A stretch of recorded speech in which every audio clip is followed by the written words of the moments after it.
जो अवतार इस धरती पे ले रखा है किसी ने, हम उसको सुन रहे हैं। आपकी इतनी मधुर वाणी है और जो भी शब्द आपके मुख से निकलते हैं, बहुत ही शानदार, लाजवाब और एक-एक शब्द ग्रहण करने योग्य होता है।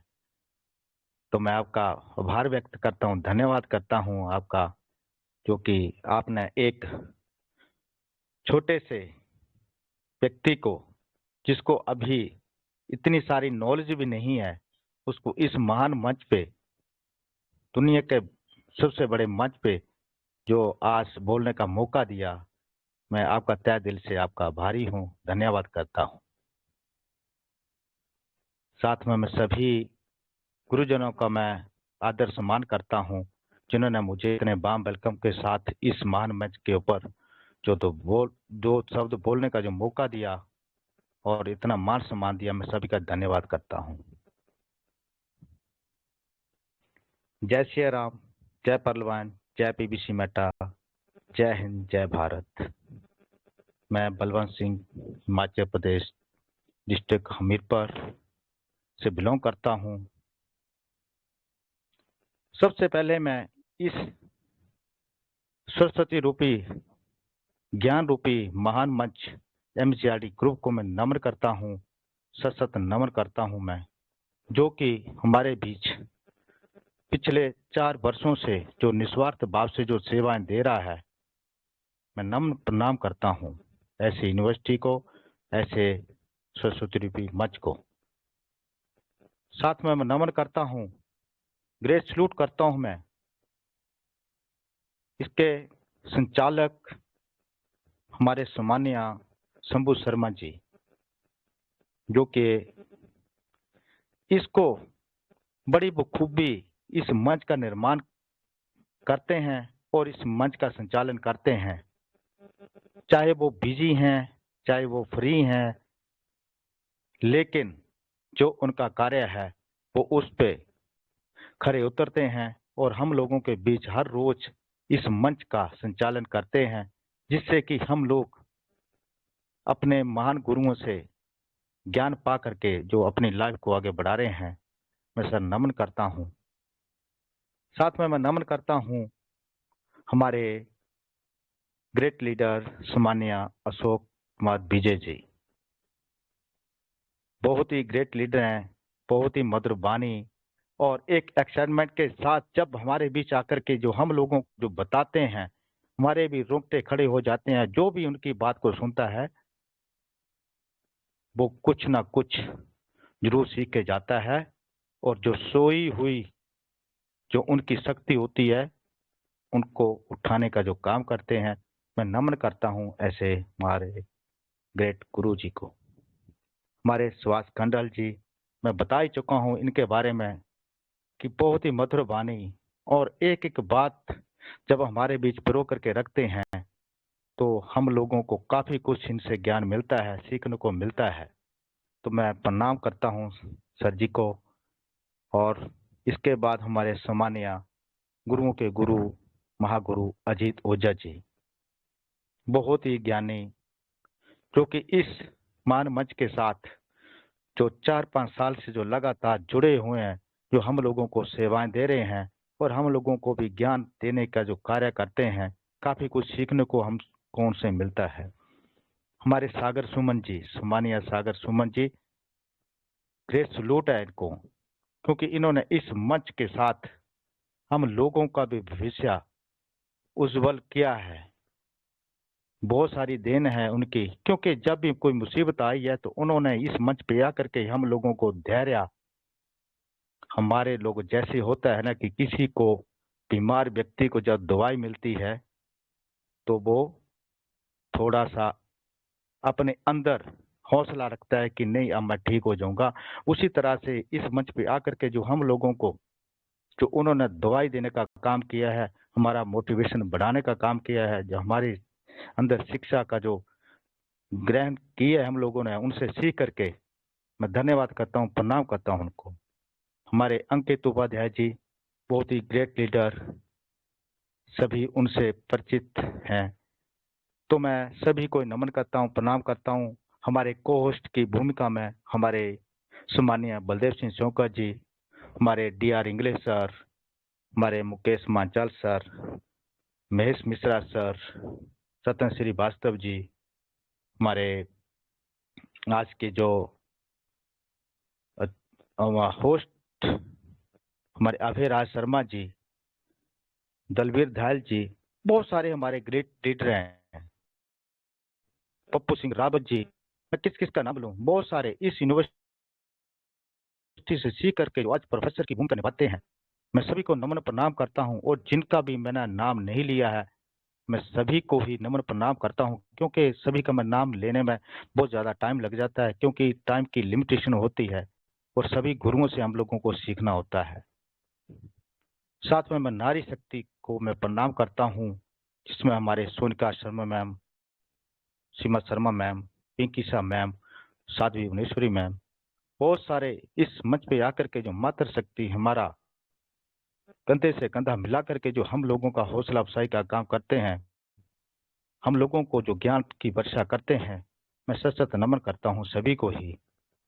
साथ में सभी मंचासीन साथी, हमारे PBC मेटा पार्टनर, आने वाले करोड़पति अरबपति, मैं सभी को ही नमन प्रणाम करता हूं। मैं इस सिस्टम के बारे में जो कुछ भी जानता हूं, जो कुछ भी मैंने सीखा है, मैं उन्हीं बातों को दोहराऊंगा कि हम लोग जो आज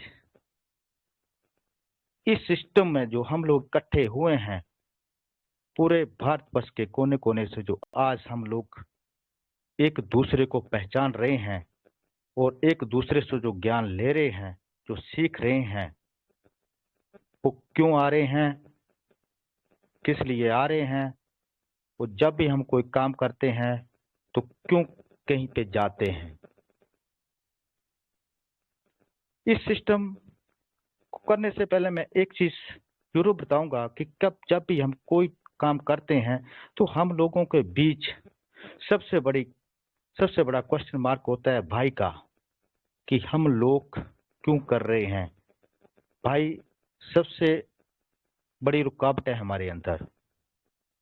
अगर हम लोग इस बात को समझ लेंगे कि हम लोग किसी जिस काम को कर रहे हैं क्यों कर रहे हैं, अगर इसके बारे में जान लेंगे तो शायद हो सकता है जो हमारे अंदर ये रुकावट आ रही है उससे हम निपटारा कर सकें।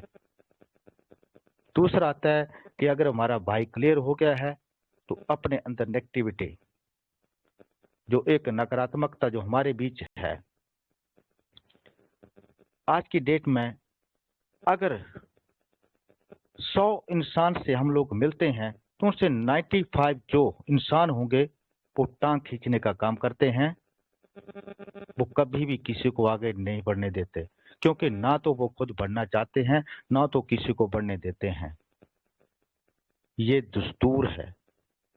आप लोगों ने सोचा देखा होगा कभी भी जब भी हम लोग कोई अच्छा कार्य करने लगते हैं तो बहुत सारे लोग आते हैं, ये तू क्यों कर रहा है, इसमें ये कमी है, इसमें ये कमी है। तो ऐसे मास्टर बन जाते हैं जैसे कि उसके निर्माता ही वो हैं।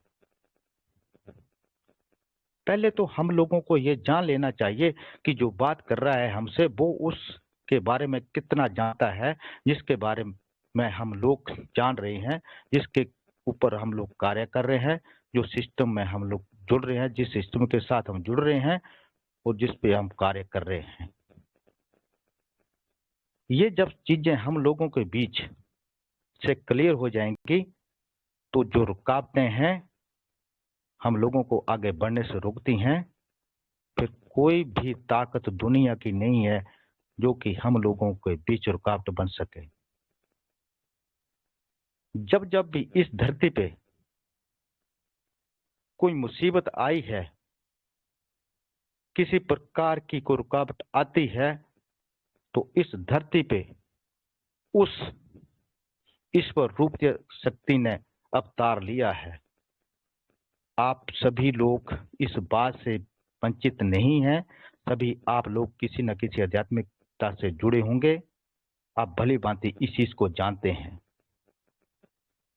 रामायण की युग में जब भी हम लोगों के बीच मुसीबत आई, इस दुनिया पे जो नरसंहार होने लगा, तो भगवान राम ने अवतार लिया। कृष्ण युग में जब धरती पे जब पाप बढ़ने लगा, तो कृष्ण जी ने अवतार लिया। लेकिन पहचान किसको होती है? जो उसके ऊपर विश्वास करता है। अगर ईश्वर के रूप में उन्होंने अगर अवतार लिया है, तो क्यों लिया?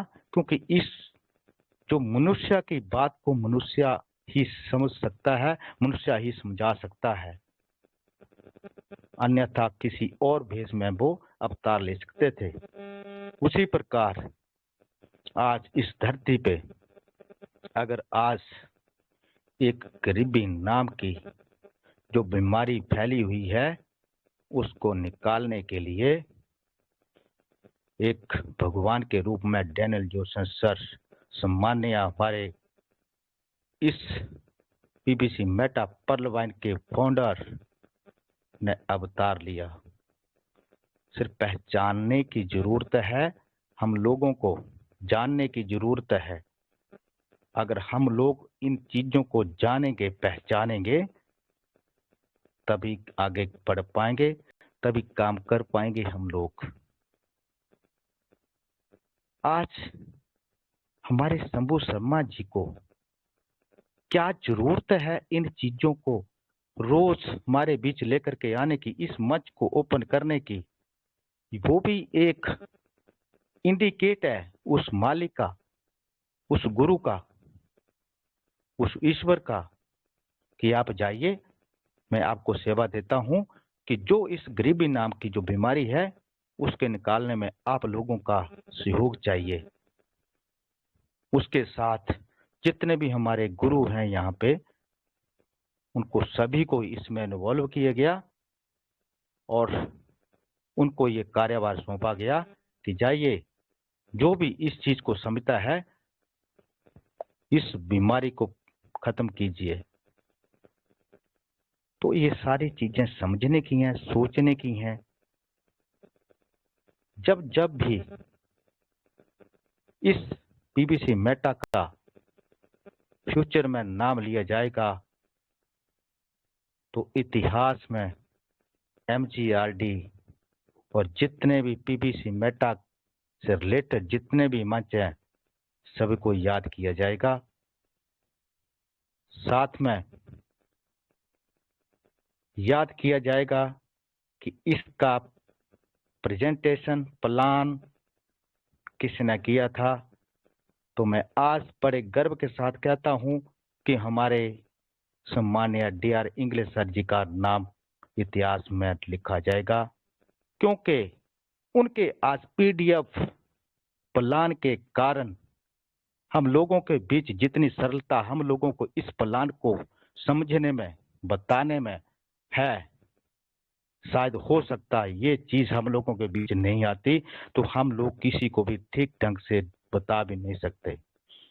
क्योंकि एक बहुत ही माइनर कैलकुलेशन, एक बड़ी ही बारीकी की कैलकुलेशन समझने वाले के लिए तो कुछ नहीं है, लेकिन ना समझने वाले के लिए बहुत बड़ी मुसीबत है। लेकिन इजी करके उन्होंने जो हम लोगों के बीच इसका प्रसारण किया है, वो बहुत ही सम्मान्य है। एक जिसको मैं क्या नाम दूं, एक जिसकी हम लोग प्रशंसा करते नहीं थकते। आज पूरे दुनिया के, पूरे भारतवर्ष के जितने भी हमारे पीबीसी मेटा पार्टनर हैं, उसके ऊपर अध्ययन करके उसके ऊपर काम कर रहे हैं। अब मैं ज्यादा बात ना करते हुए, कोई कहता है कि क्रिप्टो करेंसी बहुत ही खराब काम है ये। अभी कुछ आप लोगों को पढ़ने में भी आया होगा कि कुछ लोगों ने क्या करा कि अपना कोई सिस्टम चला करके उसको क्रिप्टो करेंसी का नाम दे करके उसको बदनाम करने की कोशिश करी है। लेकिन बदनाम किसने करा? उन्होंने अपना अपने आप को बचाने के लिए सारा पैसा निकाल करके दुनिया में जितने भी लोग उसके साथ जुड़े थे उनके साथ नाइंसाफी करके वो निकलते बने। जो सही मंच, जो सही सिस्टम है, उनके ऊपर भी उंगली उठने लगी।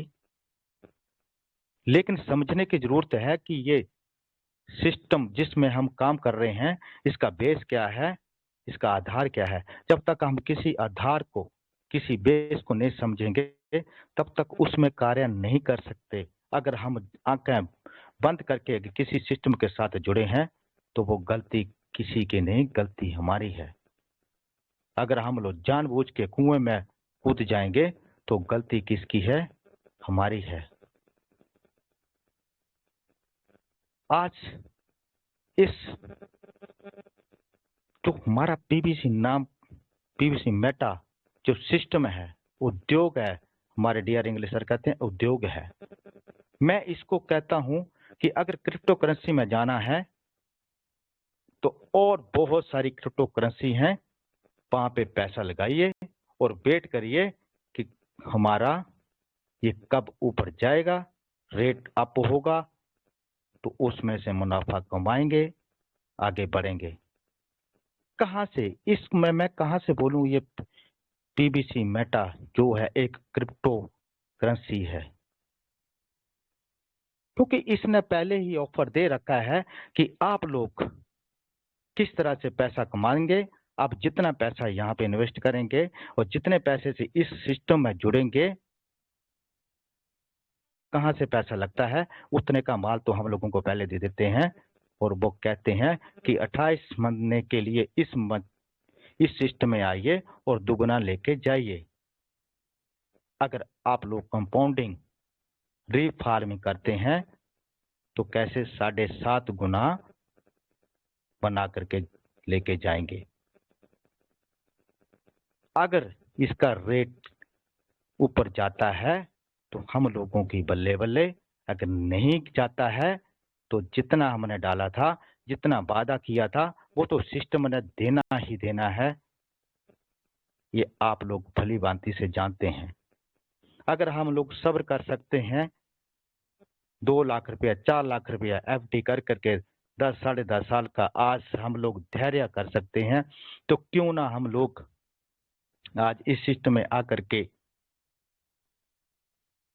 28 महीने का जो हम लोग वेट क्यों नहीं कर सकते।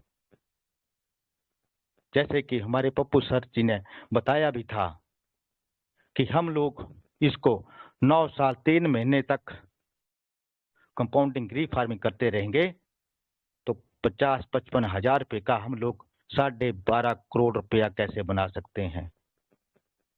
मैं सल्यूट करता हूं ऐसे सिस्टम को, ऐसे उद्योग को। छोटी सी धनराशि लगा करके हम लोग बिना किसी मेहनत के हम लोग इतना फंड, इतना अर्न कर लेंगे जितना कि हम लोगों ने पूरी जिंदगी में भी नहीं सोचा होगा कि नौकरी पेशा करके भी हम लोग इतना कमा पाएंगे। आज की डेट में जो 50,000 रुपये से लेकर के 1 लाख रुपए तक की से जो सैलरी लेता है, वो अपनी रिटायरमेंट पे कितना पैसा अर्न कर लेगा, कितना इकट्ठा कर लेगा? 2 करोड़, 4 करोड़, 5 करोड़, 10 करोड़। लेकिन पूरी टाइम तो उसने अपनी जिंदगी को उस नौकरी में डाल के रखा। हम लोग इतना छोटा सा काम करते हुए भी आगे नहीं बढ़ सकते। जो हम लोगों के बीच आकर के आज इतने ग्रेट ग्रेट गुरु, जिनके एक बड़ी ही गहराई से इस सिस्टम के बारे में सोचा समझा जाना और उन्हीं बातों को लेकर के हमारे बीच आते हैं और हम लोगों को सिखाते हैं। अगर ये सिस्टम से इनकम नहीं होता तो आज की डेट में लखपति करोड़पति इस सिस्टम से नहीं बनते। किस किस का नाम लूं? अब तो नाम लेने में डर लगता है, क्योंकि जितनी ज्यादा हम लोग नाम लेंगे वो सामने आ जाता है व्यक्ति। तो आप लोग किसी भी सामान्य लीडरों से परिचित नहीं है, सभी जानते हैं कौन कितनी अर्निंग कर रहा है। मैं कहता हूं कि जो भी इस सिस्टम के साथ जुड़ा हुआ है, क्या उसको डेली नहीं आता? डेली आ रहा है। डेली के डेली हम लोग जब सुबह अपने ट्रस्ट बेल्ट को खोल करके देखते हैं, चाहे 2, 4, 5, 7, 10, 50, 100, 500, 1000, जिस तरह से हम लोगों ने मेहनत करी है, उसके हिसाब से हम लोगों को इनकम देखने को मिलती है और हम लोग ले रहे हैं। जैसे कि अभी कल ही मीटिंग में बताया जा रहा था कि कुछ हमारे सिस्टम ने जो हम लोगों को जो सिस्टम देता है उसमें डिले हो गया और हम लोगों को फोन आने लगे कि क्यों नहीं आ रहा है, क्या कारण हो गया, किस तरह से नहीं आ रहा है। लेकिन वही लोग कह रहे थे जिनको इस सिस्टम के ऊपर अभी भी विश्वास नहीं है पूर्ण रूप से। अगर जिन्होंने इस सिस्टम को समझ लिया है, उन्होंने नहीं पूछा, वो आंख बंद करके इस सिस्टम के साथ जुड़ करके काम कर रहे हैं और वो आगे बढ़ रहे हैं। तो हम लोगों को भी धैर्य के साथ, पेशेंस के साथ इस सिस्टम के साथ जुड़े रहना है, काम करते रहना है। किस तरह से हमारी जो पीडीएफ प्लान में जो हम लोगों को बताया गया है कि हम लोग 500 BUSD से अगर हम लोग इस सिस्टम में आते हैं, 50,000 रुपया राउंड फिंगर में लगा करके हम चलते हैं, तो 10 माह में 2 गुना, 20 माह में 4 गुना, 28 माह में 7.5 गुना अर्न कर सकते हैं। जिस तरह से हम लोग एक छोटी सी धनराशि लगा करके अगर 5 किसी घर का, किसी 5 मेंबर्स का हम लोग भला करते हैं, तो अपनी इनकम को कहाँ ले जा सकते हैं। ये तो सारी चीजें हम लोगों को बताई गई हैं कि अगर हम लोग धीरे धीरे भी काम करते हैं तो भी हम लोग इतनी अर्निंग कर जाएंगे जितना कि हम लोगों ने कभी सोचा भी नहीं था। लेकिन सिर्फ हम लोगों को सिर्फ धैर्य की, विश्वास बनाए रखने की जरूरत है, और जो हम लोग जो इन गुरुजनों से सीखते हैं उनके ऊपर अमल करने की जरूरत है। क्योंकि दुनिया में जब भी हम लोगों को किसी गुरु ने कुछ सिखाया है तो हम लोगों ने अपनी लाइफ को आगे बढ़ाया है, और जिन्होंने अपने गुरुओं की बात नहीं मानी है वो पिछड़ गए हैं। चाहे स्कूल की बात ले लो, चाहे कॉलेज की बात ले लो, जिन्होंने अपने गुरुओं के सिखाए हुए रास्ते को अपनाया है, उन्होंने अपनी मंजिल को पाने में कोई कसर नहीं छोड़ी। वो अपनी मंजिल को पा रहे हैं और पा चुके हैं। और जिन्होंने गुरुओं की बातों के ऊपर ध्यान नहीं दिया, उनको किनारे दरकिनार कर दिया, तो वो आज खुद ही किनारे हो गए हैं। ये सभी हम लोगों से कोई अछूते नहीं है, अनदेखे नहीं है। हमारे बीच जितने भी हमारे पीबीसी मेटा के पार्टनर हैं, सभी एक से एक बढ़ के लीडर हैं। जितने भी अभी 477 जो पार्टिसिपेट बने हुए हैं, मैं सभी से ये अनुरोध करूंगा कि आप लोग भी इस मंच के साथ अगर जुड़े हैं तो आइए, कुछ ना कुछ बोलने का अभ्यास करिए। अगर मैं भी आज कुछ बोलने की हिम्मत रखता हूं या कुछ बोल पा रहा हूं, चाहे गलत ही बोल रहा हूं चाहे सही बोल पा रहा हूं, लेकिन पूरे इंडिया के लोग मुझे सुन रहे हैं, तो मेरी ये इस मंच की ही देन है, इन गुरुओं की ही देन है, और इन गुरुओं का ही जज्बा मेरे अंदर ये हिम्मत देता है, ताकत देता है। बहुत सारे हमारे यहाँ भाइयों को, बहनों को इस मंच पे बुलाया जाता है कि ज्यादा नहीं तो अपना नाम थोड़ा सा आकर के बोलिए। अगर हम लोग बोलेंगे नहीं तो आगे कैसे बढ़ेंगे। कोई इस मंच पे कोई ऐसा तो नहीं है कि जिसको बोलना नहीं आता, उसको कोई सजा का प्रावधान किया गया है। ऐसा कुछ नहीं है। ये एक फैमिली की तरह है। इस मंच के ऊपर एक फैमिली के तरह हम लोग सभी हैं।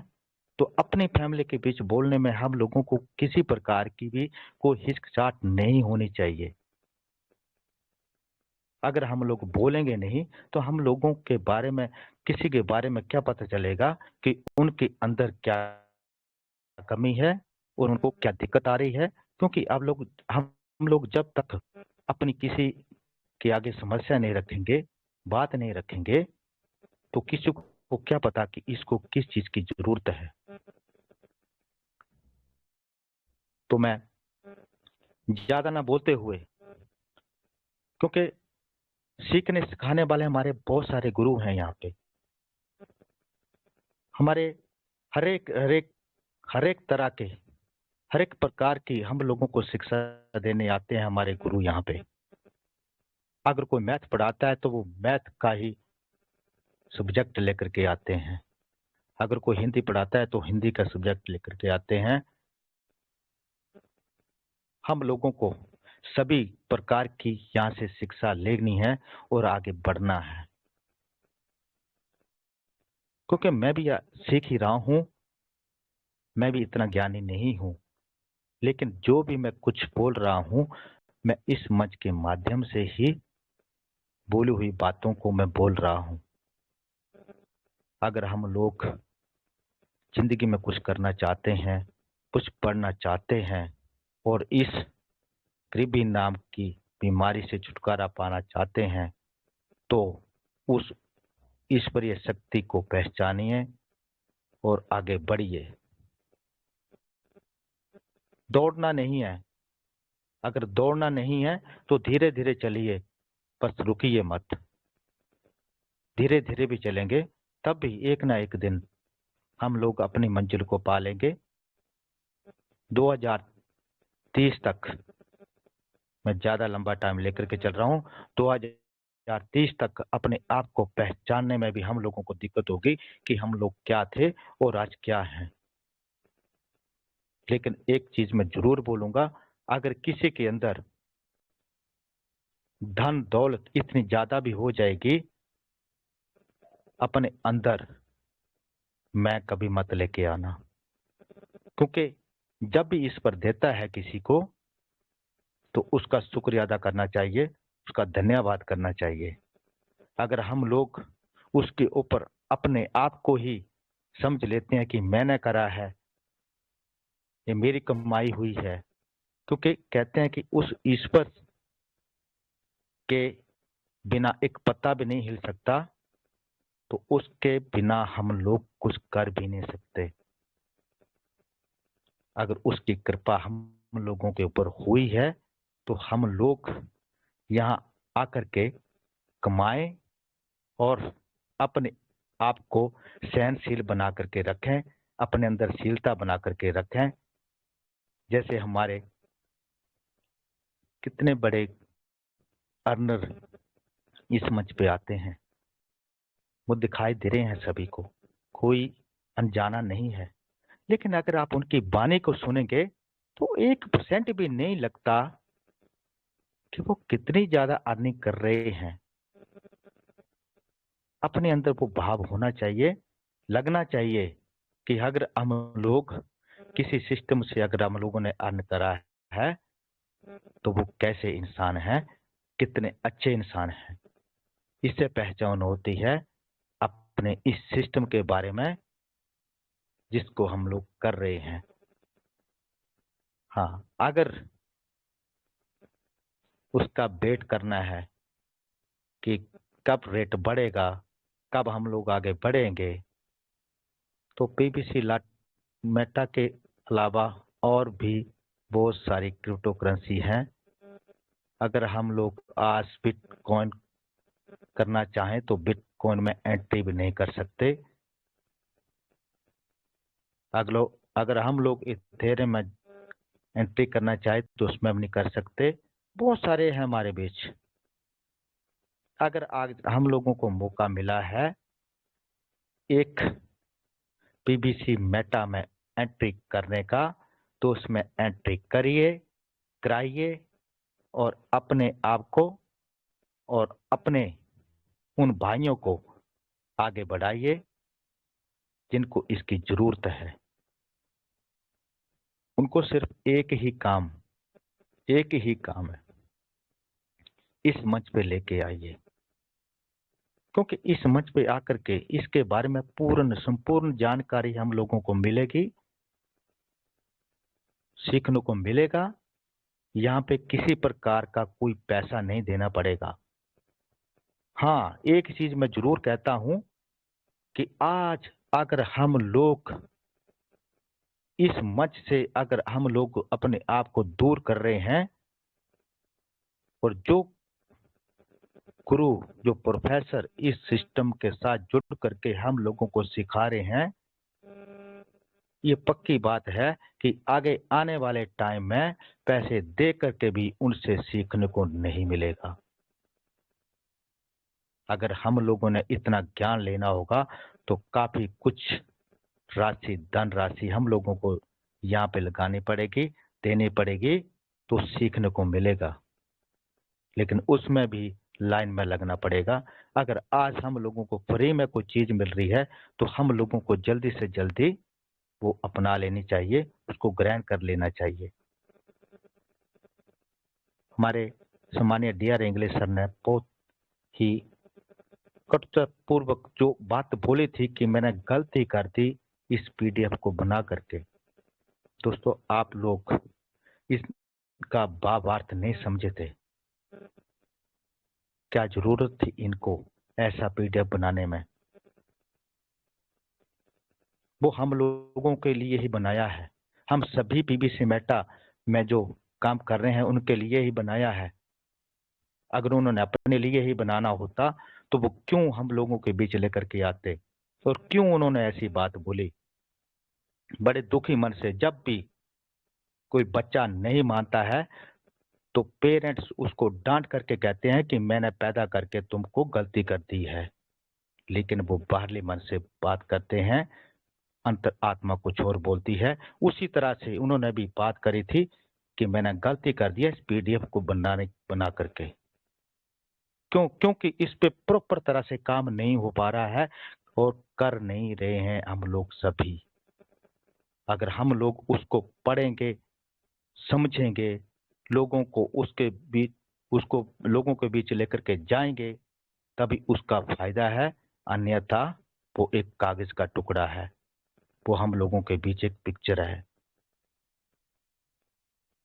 और अगर हम लोगों को ये मनुष्य चोला मिला है, मानव शरीर मिला है, तो उसका हम लोगों को भरपूर फायदा उठाना चाहिए।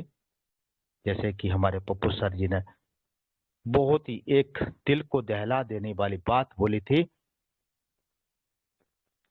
कि पूरी फैमिली मेरे पे डिपेंड है। अगर नमक की थैली भी लेकर के आनी है, अगर मैं लेके आऊंगा तो नमक डालेगा, अगर नहीं लेके आऊंगा तो नई सब्जी में डालेगा। बहुत सारे ऐसे व्यक्ति हैं जिनके ऊपर पूरी फैमिली का दारोमदार है।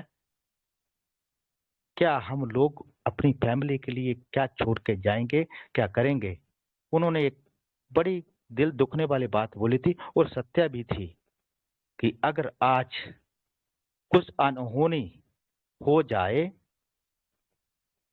तो कैसे फैमिली का गुजर बसर होगा। ये सभी के साथ ये सच्चाई है, कड़वी सच्चाइयां। ये जिस इंसान ने इस धरती पे जन्म लिया है उसको एक ना एक दिन यहाँ से जाना होगा। लेकिन जाने से पहले हम लोगों को ये भी तय करना होगा कि अगर हम लोगों को जिम्मेदारी दी गई है, ये रोल अदा करना है, तो किस तरह से करना है। जब भी इंसान की किसी की मेरे सामने की मेरे लाइव बातें हैं ये, जब भी किसी की डेथ हुई है तो सबसे पहले वो कहता है क्या इसकी कोई एलआईसी तो नहीं चल रही थी, या इसका कोई और कहीं जगह पैसा तो नहीं था। तब उनको समझ आता है कि पैसे की वैल्यू क्या है। क्या हम लोग जीते जी इन चीजों को नहीं समझ सकते हैं? अगर हम लोग समझेंगे तो इन चीज़ों की ज़रूरत नहीं पड़ेगी, क्योंकि फैमिली को सारा मालूम होता है और उनको बताना चाहिए इन चीज़ों को। पता नहीं, हम लोग घर से निकलते हैं, शाम को वापस आए, नहीं आए। अगर घर में हम लोग इन चीज़ों को नहीं बताएँगे, तो वो छुपी की छुपी रह जाएँगी, वो किसी काम की नहीं होंगी। हम लोगों को अपने फैमिली के बीच इन चीज़ों को सभी को शेयर करके रखना है। तो मैं शायद ज़्यादा बोल गया मैं आज, और मैं थोड़ा इमोशनल भी हो गया, क्योंकि कुछ बातें ऐसी होती हैं, जो कि कड़वी तो ज़रूर लगती हैं, लेकिन उनमें सच्चाई होती है। कहते हैं कि दवाई कड़वी होती है, तभी खाने से उससे आराम मिलता है। तो मैं, अगर कोई गलती से कोई गलत शब्द मैंने कुछ बोल दिया हो, और मेरे बोलने से अगर किसी को आघात पहुंचा होगा, तो मैं माफी मांगूंगा मैं सभी से ही। अगर किसी को अच्छी लगी होगी मेरी बात कोई, तो उस पे अमल करना और अपने आप को पहचानना कि हम लोग अगर इस सिस्टम में, इस उद्योग में आए हैं, तो क्यों आए हैं, हमारा मकसद क्या है, और हम लोगों को करना क्या है। तो मैं ज़्यादा ना टाइम लेते हुए अपनी वाणी को मैं यहीं विराम दूंगा, और मैं धन्यवाद करूंगा सभी मंचासीन गुरुओं का।